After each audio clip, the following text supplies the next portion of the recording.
What is up, everybody? Bishop here. Uh, One more weapon video coming in.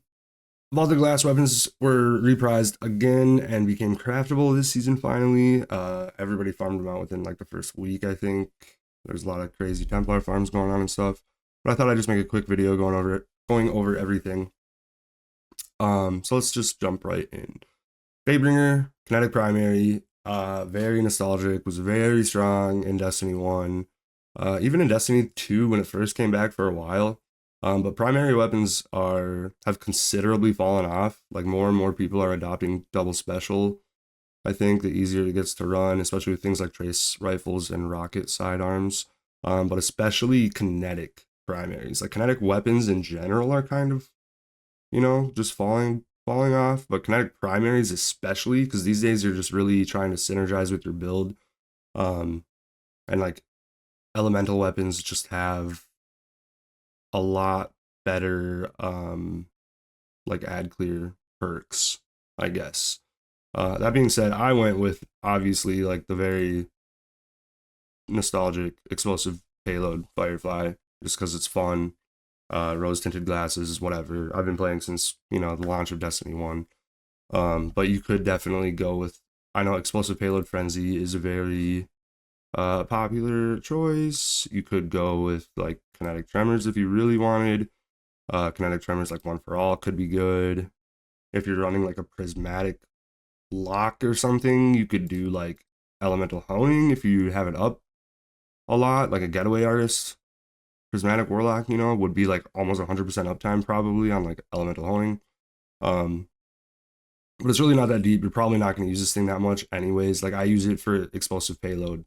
If I need an explosive payload primary and I'm running like a, like boss damage, like for witness specifically, it like one shots the puzzle thing that he spawns up in the air or whatever.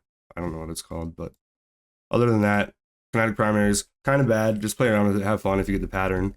If you need help getting any of these patterns, by the way, join my Discord. It's linked in the description.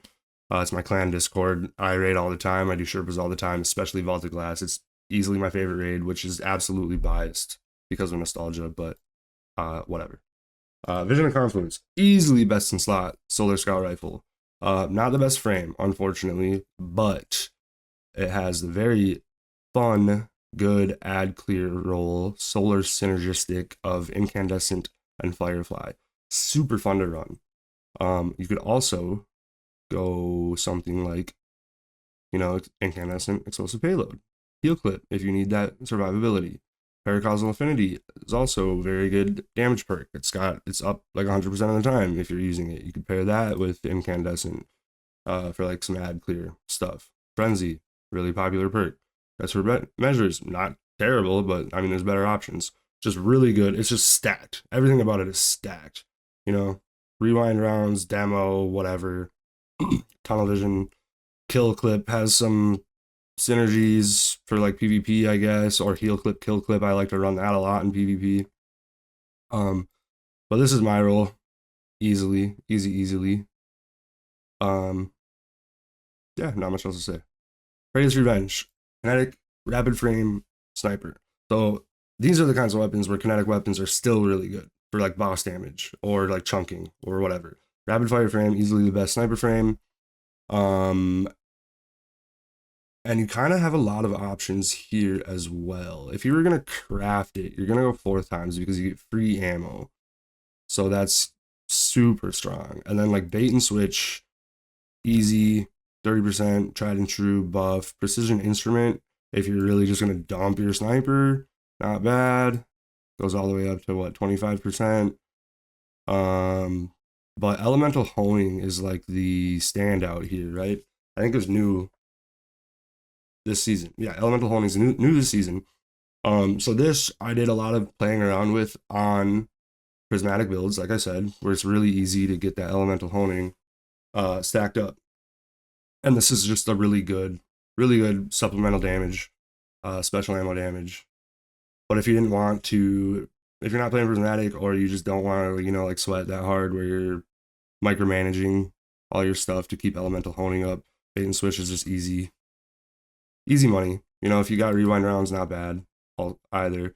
If you wanted to go I mean, Supremacy exists, and I think if you're gonna go like the kinetic tremors route, Supremacy is just better. Yeah, because you go rewind rounds kinetic on Supremacy. So for like a utility sniper, go Supremacy for sure.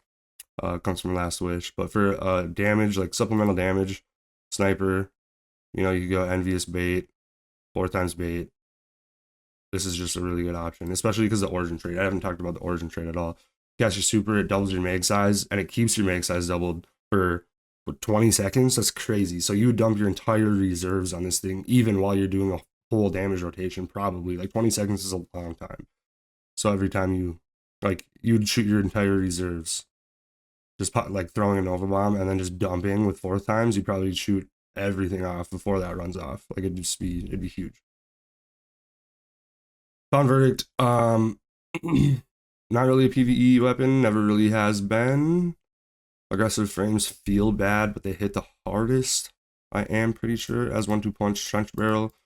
But those are more like you're building into something specific. I know, like, I think aggressive frames for trench barrel are technically like the best because they do the most damage, but they just feel really bad. I'd rather use like a lightweight or a rapid fire or something. But I mean, if you're going for some punchy build, you want an arc shotgun, you know, you got PG, 1-2 punch or trench. That's kind of it. You could have some fun with like Discord with free ammo. It has elemental honing as well, but that's not something you're really going to be doing with a shotgun, especially an aggressive frame shotgun. Bullet shot is crazy. I don't know, like, I guess you technically reload one shell at a time, so there's something there, but I don't know. I haven't crafted this. I'm never going to. It exists. Corrective measure is pretty good. Commemoration is still probably the king of machine guns, I think. But it does have, and it's an aggressive frame, which is like the newer frame, which I do really enjoy. And it does have like the same roll that you would put on commemoration, which is sub killing tally, which is really good. So if you wanted to mess around with it, absolutely. It's good by any means. If you watched any of my recent videos where I went over machine guns, like machine guns just really aren't that deep. You're just killing trash ads with them. So like any machine gun's gonna do that job. Trying to make it more like whatever significant than it is just kind of pointless. That being said, it also has destabilizing. I really hate machine guns that don't have some sort of reload perk though. Like I'm not reloading my machine gun, so I was really excited about destabilizing killing tally or something, but it's just not. It's not it for me personally. You could go like Firefly Demoralize, which would synergize. You know, that could be fun. Whatever. Just get the pattern. You have options. It's a really good machine gun for ad clear. Also, it gives the origin trade also gives more super energy, which is really good, especially this season with the artifact mods. You have a lot of things building into like gaining super energy. Overload stuff being one of them. Like you put on overload machine gun, then there's like the second or third column perk towards the bottom where you know void breaches give you super energy, and then the final column perk where like killing what is overload called? Overloaded targets. I can't remember the term for it, but it gives you more super energy, so you could do something like that this season, which is really fun. He's and Vengeance, easily the best rocket launcher in the game. Like all around. Easily the best rocket launcher in the game. If you're going for straight boss pumping, boss damage, Envious Arsenal, Elemental Honing, Time Loss Magazine. Like Time Loss Magazine is amazing. That's what makes it so good, especially for boss damage. But Envious Elemental Honing is going to be the best. But like I said, you're going to have to like micromanage that Elemental Honing and be running something like very specific to get it to work. And at max stacks, it's only 35% damage, where bait and switch is 30% damage, and you really don't have to think about it that hard. So if you're more casual gamer, easy option right here. If you really want to push yourself and like do top tier damage, you know, elemental honing, mess around with that. If you want something for like GMs, overflow bipod, easy peasy. Even, I mean, you could potentially even go explosive light. Probably not though. Explosive light's really bad because it doesn't buff Wolfpack rounds, if you don't already know that. Yeah, that's it. Quick and easy video. If you haven't already, you know, finished your farming, hit me up in Discord. I'd love to run some Vault of Glass. Later.